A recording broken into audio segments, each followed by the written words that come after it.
चलो देखो, इसके टॉपिक हमने कौन कौन से देखे गए थे। चैप्टर कौन सा चल रहा था हमारा? फेडरल। जिसकी पहले हमने टॉपिक जो खत्म किए थे, अपने कौन कौन से टॉपिक खत्म किए थे हमने? सेंट्रल स्टेट रिलेशन देखा था, फिर देखा था formation of the coalition government, कैसे कोलिशन गवर्नमेंट बनती है, और डिसेंट्रलाइजेशन देखा था, डिसेंट्रलाइजेशन कैसे किया जाता है गवर्नमेंट का। सेंट्रलाइजेशन के विषय में डिस्कस किया था हमने। यानी कौन कौन से देखे थे? डिसेंट्रलाइजेशन और सेंट्रलाइजेशन दोनों हमने डिस्कस कर लिया था। अब क्या देखेंगे हम? यहाँ पर देखेंगे फेडरलिज्म का मतलब कि नेक्स्ट क्या हमारा स्टार्ट होता है। तो क्या होता है? कंडीशन कहता है डिसेंट्रलाइजेशन बिफोर 1992 की बात करता है। जैसे मैंने बताया था, पंचायतों के पावर कब दिया गया था? 1992 से पावर दिया गया था पंचायतों को। तो कब से ये कब से देखिए, इसकी पहले की कंडीशन क्या थी? 1992 के पहले, यानी कि जो हमारी पंचायत थी और जो म्यूनसिपल पार्टीज वगैरह जो बनती थी, उनकी कंडीशन कैसी होती थी? तो पंचायत और म्यूनसिपल जो पार्टीज थी वो किसके अंदर, यानी कि directly control by the state government. तो किसके द्वारा कंट्रोल की जाती थी? चाहे गांव हो चाहे कोई शहर हो, किसके द्वारा कंट्रोल किया जाता था? 1992 के पहले की बात है। तो किसके द्वारा कंट्रोल किया जाता था? सेंट्रल गवर्नमेंट के, स्टेट गवर्नमेंट के द्वारा कंट्रोल किया जाता था। किसके द्वारा कंट्रोल किया जाता था? 1992 के पहले स्टेट गवर्नमेंट कंट्रोल करती थी। तो बाद में इसमें क्या किया गया? Election to local bodies were not भी कहता है हेल्ड रेगुलरली। जब कंट्रोल किया जाएगा स्टेट लेवल के द्वारा, स्टेट गवर्नमेंट के द्वारा, तो इलेक्शन क्या था यहाँ पे? रेगुलर नहीं थे। कभी जब मन चल जाता इलेक्शन होते थे, अदरवाइज इलेक्शन भी नहीं कराए जाते थे। लेकिन कोई फायदा भी नहीं था इलेक्शन कराने का, क्योंकि कंट्रोल में किसके होना है? स्टेट लेवल में होना था, स्टेट गवर्नमेंट के कंट्रोल में होना था। तो इसका इलेक्शन के भी कोई मतलब नहीं निकलता था इनका। फिर इसमें क्या किया जाता है? डिसेंट्रलाइजेशन कहते हैं नॉट इफेक्टिव। पावर कहता है sharing at the local level. जो हमारा डिसेंट्रलाइजेशन चल रहा था, तो उस तरह से क्या था, कह सकते हैं जो यहाँ पर पावर डिवाइड किया गया था वो अच्छी तरह से काम नहीं कर पा रहा था। मतलब जो डिसेंट्रलाइजेशन ऑफ पावर था वो अच्छी तरह से वर्क नहीं कर पा रहा था। क्यों? क्योंकि कंट्रोल में किसके आ रहा था? स्टेट गवर्नमेंट के। तो हम कह सकते दो ही तरह से कह सकते हैं, एक सेंट्रल लेवल पे, एक स्टेट लेवल पे ही ऐसा वर्क हो रहा था। और थर्ड लेवल पे कोई ऐसी हमें ज्यादा इफेक्टिव दिख नहीं रहा था। तो 1992 के बाद से ऐसा किया जाता है। डिसेंट्रलाइजेशन कहते नॉट इफेक्टिवली वर्क कर रहा था, यानी किसी तरह से कम ही नहीं कर पा रहा था, क्योंकि क्या था, पंचायतें वगैरह कंट्रोल में आती थी स्टेट गवर्नमेंट की, इसलिए अच्छी तरह से वर्क नहीं कर पा रहा था। फिर क्या होता है? कंडीशन आता कहता है डिसेंट्रलाइजेशन कहता है आफ्टर 1992 के बाद कैसी कंडीशन आती है? ये देखो, तो हमारे कॉन्स्टिट्यूशन में क्या होता है? अमेंडमेंट होता है। अमेंडमेंट क्या होता है? 1992 और 1993 में क्या होता है? अमेंडमेंट होते हैं दो। अमेंडमेंट किए जाते हैं। कब किया जाता है? 90 अमेंडमेंट कौन सा होता है हमारा? 73 और 74 अमेंडमेंट होते हैं। इस समय अमेंडमेंट किए जाते हैं कॉन्स्टिट्यूशन पे। और अमेंडमेंट क्या करता है यहाँ पर? ये पंचायतों के लिए होता है। किसके लिए होता है? पंचायतों को पावर देने के लिए होता है। और 74 जो अमेंडमेंट होता है हमारा, वो किसके लिए होता है? For the municipal parties. किसके लिए होता है? म्यूनसिपल पार्टीज के लिए होता है। ये कहाँ होती हैं? अर्बन एरिया में। जैसे गांव में क्या होती है? पंचायतें होती हैं, उसी तरह जो अर्बन एरिया होते हैं, जो शहरी एरिया, वहाँ पर क्या होता है? म्यूनसिपल पार्टीज होती हैं वहाँ पे। मतलब चेयरमैन वगैरह बनते हैं, मेयर वगैरह बनते हैं, म्यूनसिपल कॉर्पोरेशन होते हैं जो बड़ी सिटीज होती हैं।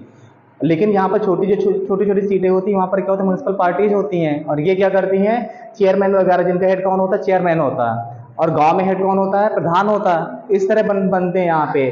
तो इसी में क्या होता है? अमेंडमेंट किया गया था, इंट्रोड्यूस किया था। There were 3 tier are. कितने टायर की बात करती है? 3 टायर ऑफ द गवर्नमेंट। कितने टायर की बात हो गई? 3 टायर ऑफ द गवर्नमेंट। यानी किसमें? सेंट्रल लेवल, स्टेट लेवल और लोकल लेवल पे पावर को क्या कर दिया गया? डिवाइड कर दिया गया था। तो मतलब किसकी बात कर दी उसने? 3 tier of the government introduce हो जाता है। नोन ऐसे कहता है पंचायती राज। इसी को क्या कहा जाता है? पंचायती राज कहा जाता है। और पंचायती राज स्टार्ट कहाँ से हुआ था? सबसे पहले राजस्थान कह सकते हैं, वहां से हुआ था। फिर इसमें देखो, अमेंडमेंट कहता है इंट्रोड्यूस किया 3 टीयर, यानी 3 टीयर की बात कर देता है। अब यहाँ पर क्या होता है? कहते हैं लोकल लेवल में, जो रूरल लेवल पे क्या एंड कहता है? म्यूनसिपल पार्टी, जैसे कहता है अर्बन एरिया। मतलब क्या होगा? पंचायतें कहाँ होंगी? गांव में हो जाएंगी। और शहरों में क्या होंगी? म्यूनसिपल पार्टीज हो जाती है, यानी चेयरमैन बनाएंगे। यहाँ पर ऐसा वर्क करने दिया गया। फिर कहता है अब क्या होगा? जहां पर रेगुलर इलेक्शन नहीं हो रहे थे, जब पावर दे दिया गया है, यहाँ पर क्या होगा? अब होल्डिंग कहता है रेगुलर इलेक्शन, कहता है लोकल बॉडीज में, तो कहता है पंचायत नेम। यहाँ पर देखो, अब क्या करेगा इसमें? यहाँ पर अब क्या कर दिया गया था? जब इनको दे दिया गया पावर, तब क्या होगा? रेगुलर इलेक्शन हो सकता है। रेगुलर क्या होगा? इलेक्शन होंगे। अगर इलेक्शन होंगे तब अच्छी तरह से वर्क होगा यहाँ पे। अब पहले जब तक स्टेट गवर्नमेंट के अंडर में आती थी ना, तो कोई इलेक्शन थे यहाँ पर रेगुलर, ना कुछ होता था। अब यहाँ पर क्या होगा? रेगुलर इलेक्शन हो जाएंगे। और यहाँ पर कई सारी चीजें भी की गई हैं। सीट्स आर कहता है रिजर्व फॉर द कैसे SC ST एंड OBC। और यहाँ पर क्या किया गया? सीट्स का रिजर्वेशन कर दिया गया। किन के लिए किया गया है? SC SC एंड OBC के लिए क्या कर दिया? यहाँ पर सीटों का रिजर्वेशन कर दिया गया है। और यहाँ पर एक सबसे अच्छी चीज क्या की गई है? जो सबसे चीज की गई थी यहाँ पे 1/3 जो सीट्स है, 1/3 सीट किसके लिए रिजर्व कर दी गई है? फॉर वुमेन्स के लिए। किसके लिए किया गया? यानी कि वुमेन्स को रिप्रेजेंटेशन देने के लिए 1/3 सीट किसके लिए रिजर्व है? वुमेन्स यहाँ पर इतनी आनी ही आनी है। यहाँ पर किया जाता है लोकल लेवल पर, यहाँ पर सीटों को रिजर्व कर दिया गया किन के लिए, वुमेन्स के लिए। स्टेट इलेक्शन कहते हैं कमीशन, और जो इलेक्शन करवाता है पंचायतों को, चाहे ये म्यूनसिपल कॉर्पोरेशन कुछ भी क्या है कमेटी का हो, इलेक्शन कौन कराता है, हमेशा स्टेट इलेक्शन कमीशन कराता है, याद रखना। इसकी रिस्पॉन्सिबिलिटी होती है, क्या करता है, पूरे भारत में इलेक्शन करवाने की रिस्पॉन्सिबिलिटी किसकी होती है, इलेक्शन कमीशन की होती है, जो स्टेट का होता है करता, वही उस स्टेट में क्या कराता है, इलेक्शन करवाता है। नेक्स्ट देखो, नेक्स्ट क्या है हमारा स्ट्रक्चर आता है लोकल गवर्नमेंट। लोकल गवर्नमेंट बनती कैसी है, लोकल गवर्नमेंट की बात करते हैं मतलब म्यूनसिपल पार्टीज हो गई, जो हमारी पंचायत हो गई, ये किससे बनेगी यहाँ पर, तो कहता है विलेज लेवल, कहता है पंचायत। तो क्या होती है, विलेज लेवल पर पंचायत होती है। पंचायत मतलब क्या, वहाँ पर क्या इसके हेड कौन होगा, प्रधान बनता है, तो ग्राम पंचायत क्या है, ग्राम पंचायत जिसका टर्म कितना होता है, 5 ईयर होता है।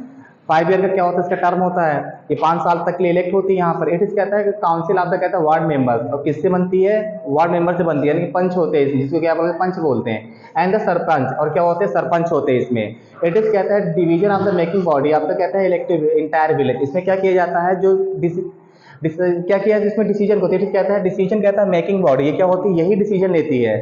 डिसीजन कैसे करती है, डिसीजन मेकिंग बॉडी ये होती है, जो भी इंटायर विलेज के जो डिसीजन लिए जाएंगे, तो कहाँ लिए जाते हैं, इसी पे लिए, इसी काउंसिल पे लिए जाते हैं। याद रखना, जो डिसीजन होंगे पूरे जिसके हमें गांव के बेनिफिट के लिए जो भी डिसीजन लेने हो, किसके लिए लिए जाएंगे, इन्हीं के लिए लिए जाते हैं। इट इज कहता है इलेक्टेड बाय द, कहता है ग्राम सभा, और किसके द्वारा इलेक्ट होती है, ग्राम सभा के द्वारा बनती है कमेटी ये। फिर क्या होता है, ग्राम सभा कहता है जो पंचायत बॉडी होती है, जिसे क्या कहते हैं, पंचायत बॉडी होती है। इट इज फॉर्म, कहता है by the adult member are the voters are, कहता है ग्रुप ऑफ द विलेज। कौन होते हैं, जो गांव के एडल्ट वोटर्स होते हैं, वो क्या करते हैं, इनको बनाने में अपना रोल प्ले करते हैं। ये क्या करते हैं, वोट देते हैं, तभी जाकर के हमारी ग्राम सभा वगैरह इनका इलेक्शन होता है, जो मेंबर एज पूरी कर चुका होता है। इट इज इलेक्टेड, कहता है वार्ड मेंबर एंड, कहता है sarpanch of the gram panchayat. ये क्या होते हैं, वार्ड मेंबर जिसे कहते हैं, पंचायत वार्ड मेंबर भी सुनते हैं, जो अर्बन एरिया में तो ग्राम वार्ड मेंबर बोला जाता है उन्हें। इस तरह में क्या, और सरपंच वगैरह ये क्या करते हैं, ग्राम पंचायत में ऐसे होते हैं। कहता है द रिव्यू, कहता है परफॉर्मेंस ऑफ द पंचायत। ये क्या करती है, यही कमेटी क्या करती है, रिव्यू करती है कि परफॉर्मेंस कैसी है पंचायत की। ये क्या करती है, रिव्यू करती है अच्छी तरह से।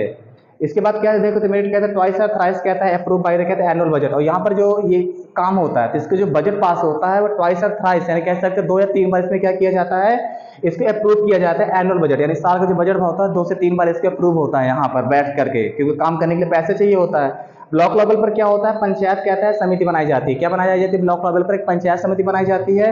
और ये कैसे होता है, फ्यू, कहता है ग्राम पंचायत। ये क्या कहती है, कुछ ग्राम पंचायतें मिलकर के क्या करती हैं, आर ग्रुप, ये एक होती हैं और टुगेदर फॉर्म, कहता है पंचायत समिति। और क्या मिलकर बनाती है, एक साथ मिलकर क्या बनाती है, पंचायत समिति बनाती हैं। और फिर क्या होता है, अब फिर क्या होता है, मेंबर ऑफ द, कहता है आर, कहता है directly elected by the panchayat member. और इसमें क्या होता है, जो मेंबर होते हैं वो किससे होते हैं, इनडायरेक्टली इलेक्ट होते हैं। किस क्या होता है, इनडायरेक्ट इलेक्शन होता है इनका, और किसमें इनडायरेक्ट होता है, पंचायत मेंबर में इनका। इस तरह क्या है, ये हमारा लोकल लेवल पे गवर्नमेंट थी।